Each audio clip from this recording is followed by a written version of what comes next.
Hi everyone, I'm Vincent. I work for Red Hat as the Chief Technology Officer for Asia Pacific. And today we are going to cover a talk around how we operationalize the AI model supply chain with transparency and openness in mind. And I'm together with Arnaud. Hello, everyone. So I'm Arnaud Le Hors. I'm part of the Open Technology Group at IBM. I've been working on open standards and open source for 30 years. And so I am currently focusing primarily on OpenSSF, where I work on open source security, and Generative AI Commons. I'm the co-chair of Generative AI Commons, which is part of the LF AI in data, of which we produced a bunch of deliverables we will cover during that presentation. All right, so first, a bit of background, and I want to spend a bit of time on some terminology. So I go around the place and I often hear some terms used interchangeably around AI, in particular the terms of security and safety. They're actually quite different, but at the same time codependent. Finally, we get some slide. And I want to share a bit on this symbiotic relationship. So if you think about AI and generative AI in particular, it has actually, brought certain new security challenges, but as well, some of the challenges are not unknown to us. In particular, anything around the integrity of the software supply chain now get extended to AI artifacts and in particular model. And so one type of risk that we now get exposed to when we build software, the moment we start to integrate AI, we have this new component called the AI model. And this component itself can be subject to specific types of attack. So there's a whole new taxonomy of new security risk that is emerging. And typically, if you look at it, there's a number of bodies, like MITRE is one of them, and IST has also issued a number of guidance on how you basically need to start looking at new safety concerns for AI. And that is very important, but it's not sufficient, because the other issue we have to deal with is actually more of the safety issue, which is the harm that AI itself can cause. So your AI model can actually work as intended, so to speak. But because of the way it's trained, the type of data you've used, it can actually start to spit out some hateful content or to have some weird behaviors, or even introduce some issues around fairness in dealing with certain specific business topic. And so the two are codependent, because obviously if your model gets attacked and a third party actually managed to compromise your AI supply chain, this will most likely lead to safety issue in the long run. So this is necessary. You need to start looking at security for that reason. But it's also not sufficient. So even if everything that needs to happen in your AI supply chain happens properly and your model is secure, you may still get behavior that you don't expect. So we need to deal with both types of issue if we want to create trust. So a lot of times you will see a lot of my talk are actually on AI trustworthiness for that reason, because I'm actually trying to cover both sides of the picture. So today we are going to focus on the trust gap, and we'll have really a focus session on the supply chain itself, because this is where it all starts. So let's look at the AI adoption paradox first. A bit of statistics. Obviously, nothing new to most of the audience here. We are seeing a huge adoption in generative AI in enterprise. 78% of organizations already reported using in 24, and that's a sharp increase from the previous year, which was 55%. But also what is very worrying is also a sharp increase in number of AI-related security incidents. 56% increase in 2024. And from a slightly different angle as well, this problem is noticed by regulator. So across the globe, if you take the kind of top 55 countries that are the most mature in terms of, I would say like system and regulation, we already see an increase by 21% in mention of AI in legislative proceeding, which means we have regulators genuinely worried about how enterprises are leveraging AI and what are the underlying risks that go with this. A few key topics or area of risk. The first one is explainability. Do we actually understand what those models actually output? Can we actually justify and explain retrospectively? The second one is, of course, the data privacy.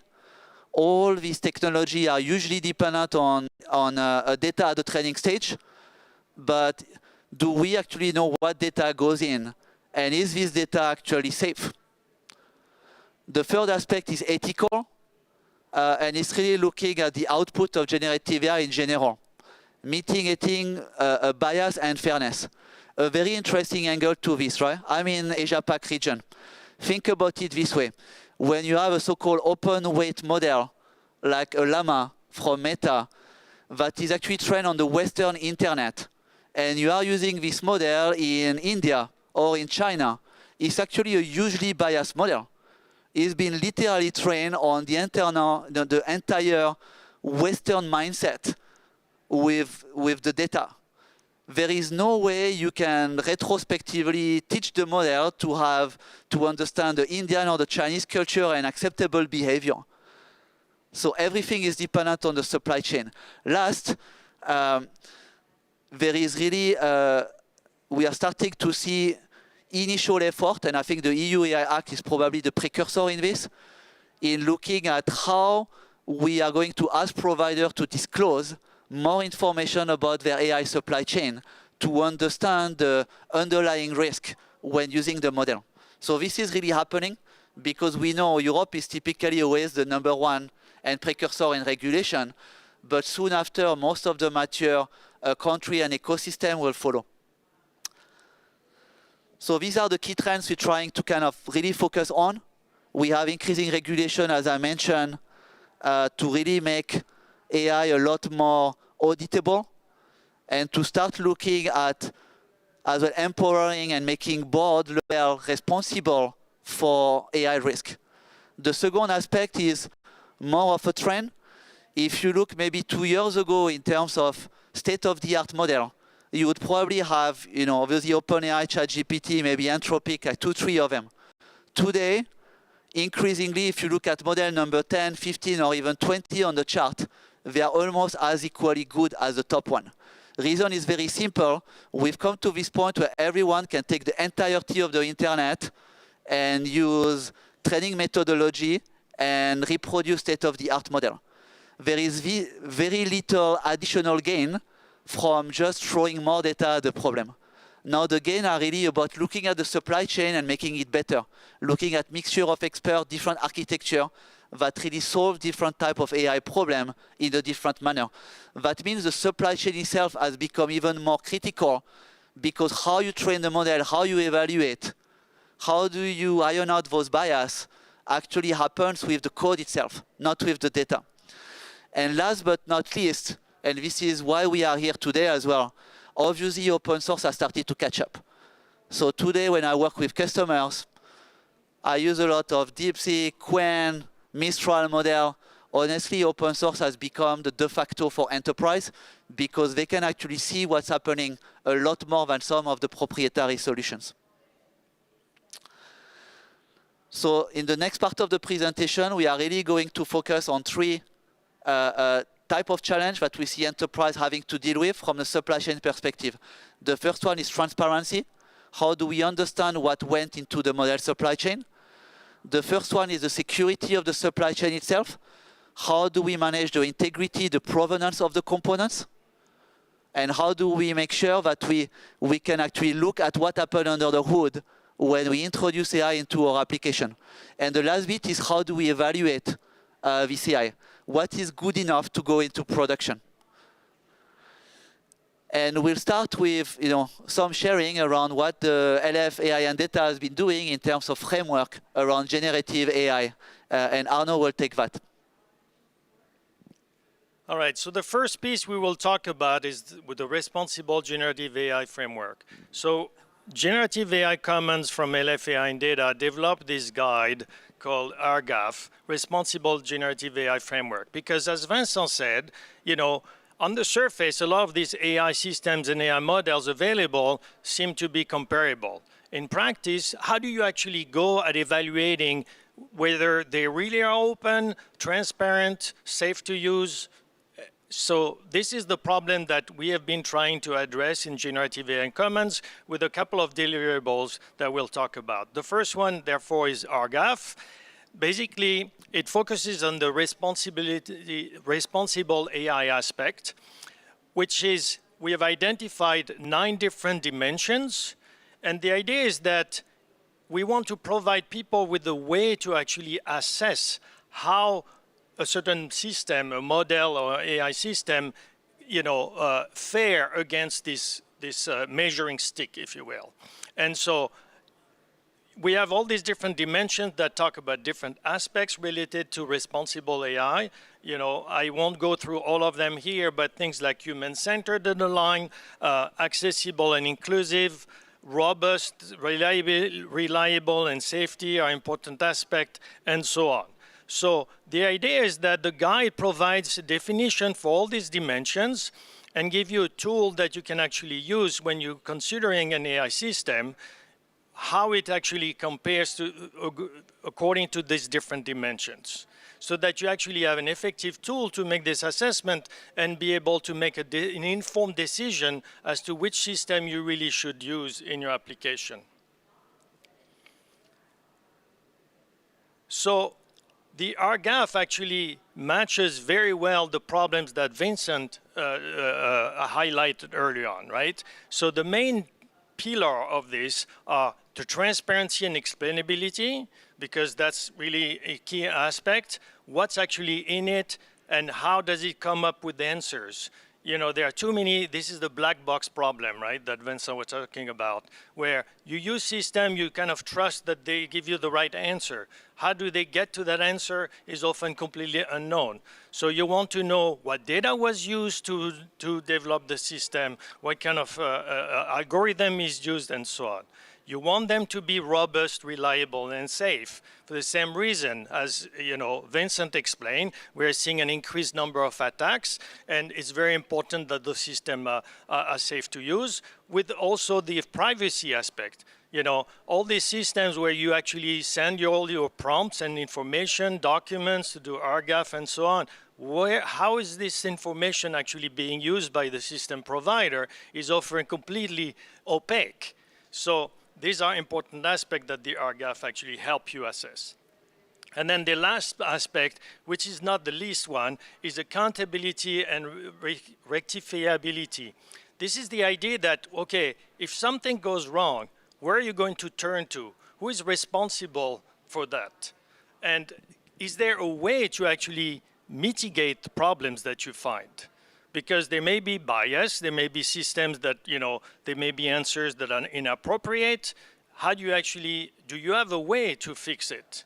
These are important aspects that you also want to take into account to evaluate if it's suitable for your application in your enterprise. The second aspect of this is addressed by the Model Openness Framework, which is another deliverable for Generative AI Commons, which I actually led myself. And so it addresses the problem of the open washing. What is it? What are we talking about? There's a lot of confusion about what's really open and not. People assume that, well, if a model is on Hugging Face, it's open source, right? Well, actually not. There's a problem because a lot of the licenses associated with those models actually fell very short of meeting the requirements that is typically accepted for open source software. So there's been a movement in the industry. This is a fairly well-recognized problem, and many different organizations have embarked into providing some kind of metric to help organizations figure out how the different models that are available out there compare. There isn't a one solution, and there isn't a standards that has been accepted so far. There are many different organizations, as I said, that actually are looking into this. On this table, I won't go into the details, but it looks at different models, different aspects related to the different models, and give you some kind of grid to compare how those different models go. What's important is to understand what is actually provided as part of the model distribution, what kind of elements are included in it, how documented the model is, how is it going to be to use, and what does it take to actually use it, access it. So in Generative AI and Commons, we developed our own system called the Model Openness Framework. It actually is based on the open science model, which hinges on two dimensions. There is completeness, which has to do with what is actually included in the model distribution. We have actually identified 16 different components that touches on the model distribution. They fall in three categories, three different types of components. We have things that are code, there are things that are data, and things that are more like documentation. And so, of course, it addresses things like model architecture and so on.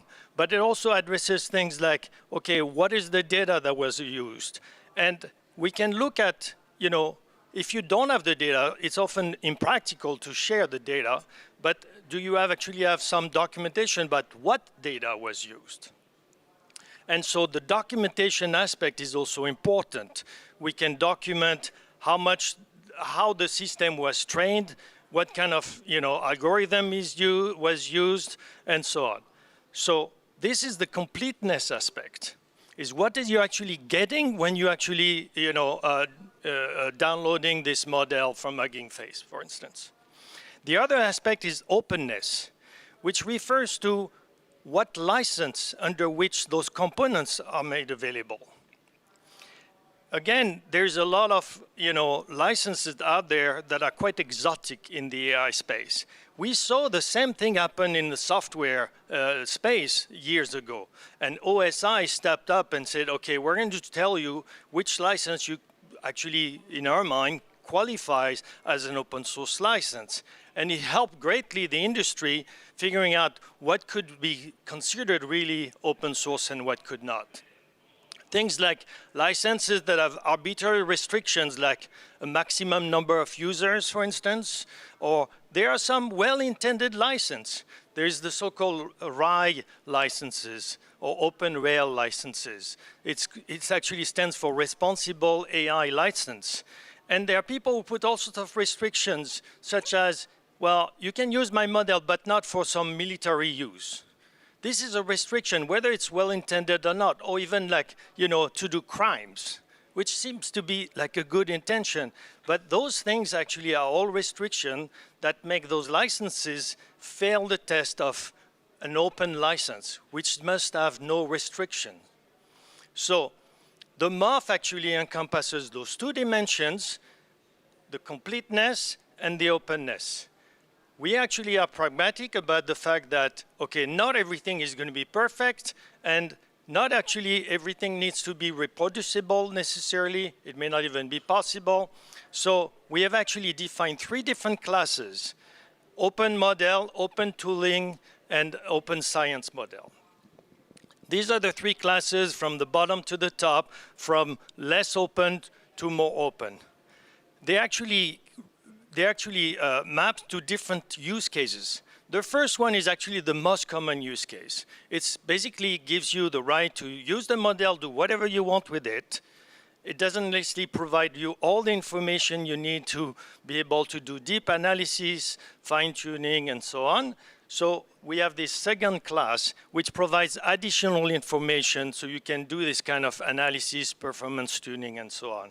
And the open science model is when you're being provided everything, you can actually reproduce the model, assuming that you would have access to the data, because if people say, well, we use the internet, well, good luck to use that and be able to reproduce the same model. And then, of course, you need to have access to the hardware as well, which is not easy. What's interesting is, so for each class, we have a set of components that are required to be part of and in all cases, all the licenses must be open, non-restrictive at all. And all of those components actually can be mapped to the different dimensions in the RGAF framework that I talked about earlier. So there's a direct link between all these different frameworks so that you can, be better equipped to do your assessment about the different models. As a side note, you can actually find there's a website, isitopen.ai, where we actually run, you have access to the specification of the MOF, and we have a registry that you can actually use to do your own assessment.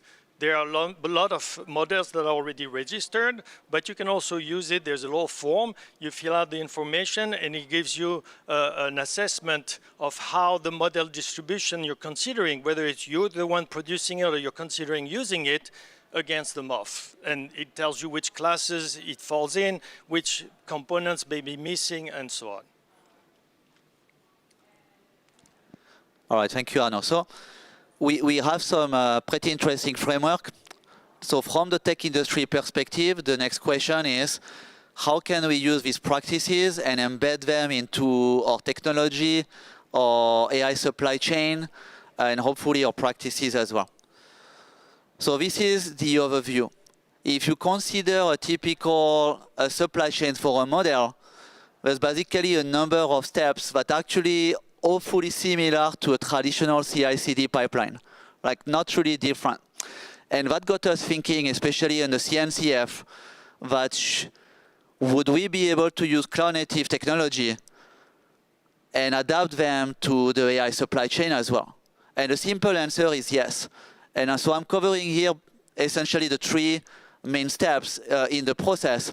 So if you start to think, now breaking down based on the Model Openness Framework, right, the kind of 17 different components. If you start to use OCI artifacts for these components themselves and use technology such as container to package and distribute the entire models and the dependency together, it starts to look very much like a cloud-native software pipeline. Nothing different. So we looked at it in terms of tooling that we need to make everything happen. And that's actually fairly simple if you look at this, right?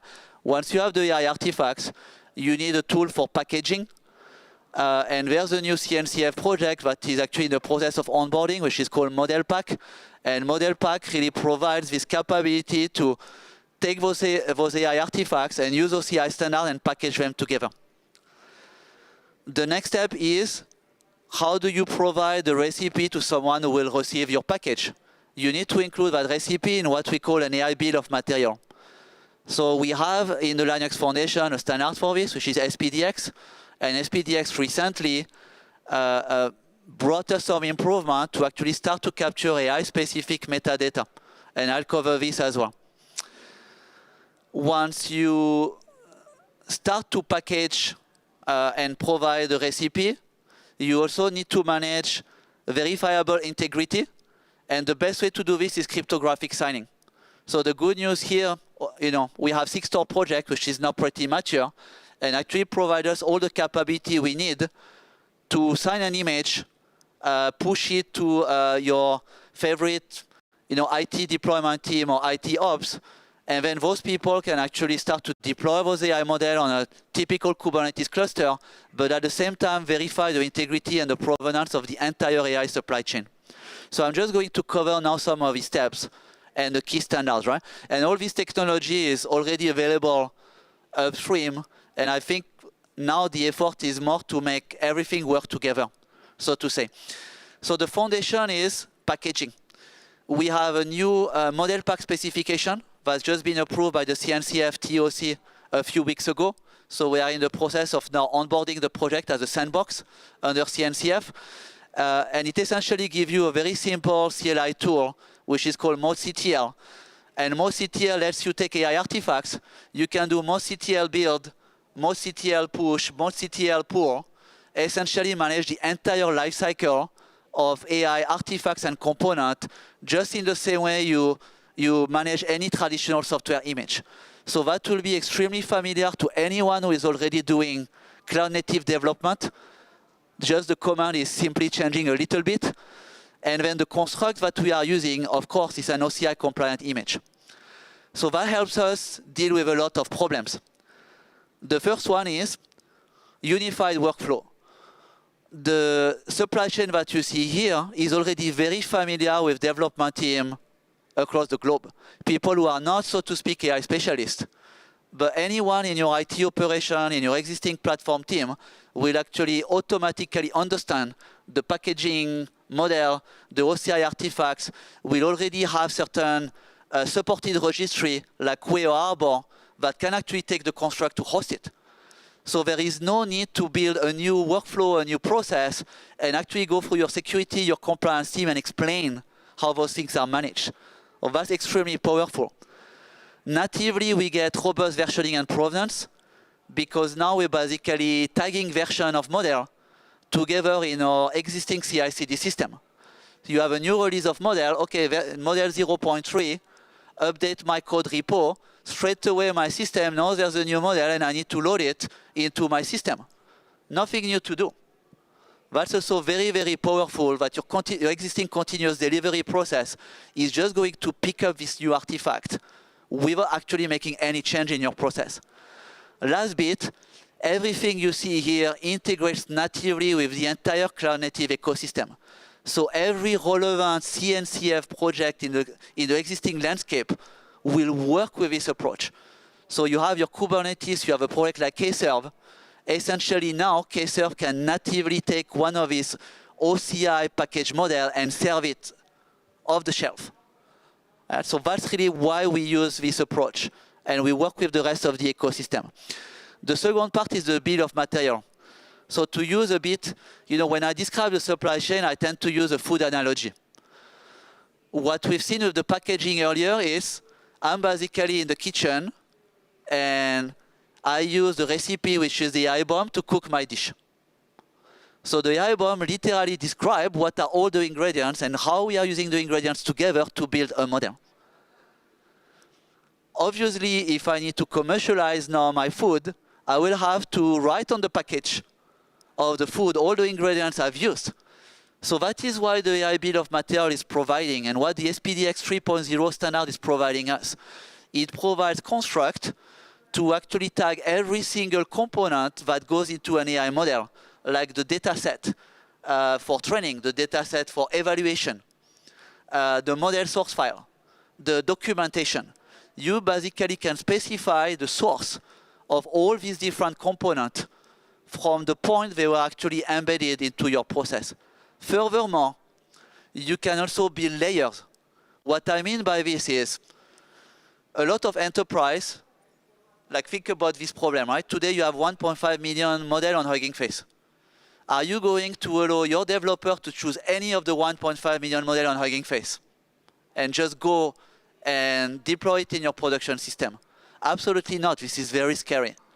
So you are going to start limiting the provenance of model into your enterprise and your system, but also you are going to take your enterprise data and tune those models, train those models, evaluate with your own data. So you're actually building supply chain layer on top of the initial model. The AI bill of material allows this as well. You can take, I can take a Mistral model and then tune it with my own data set. I just need to keep building the bill of material in layer. So that is a very powerful construct because now you can understand the cross-dependency and the entire code-dependent supply chain across the board. Yeah. The last bit is authenticity. Once I want to deploy my package, I give it to my ops team. How do they actually verify that everything I say in the recipe is true? Nothing has been altered. The good news is we have the solution for this. So we have a project called the Model Transparency Project under Sigstore. And so we've used the existing Sigstore capability, like the ledger, to basically apply it to a packaged image of model. And we basically provide what we call keyless signing. So what is keyless signing, right? The problem with AI is, obviously, there is very high traction in versioning of model, and you don't want to have to manage the key of the model in 5 or 10 years like down the line. That wouldn't be practical. So what we do is we basically use an OIDC identity to generate an ephemeral signature at the point of packaging.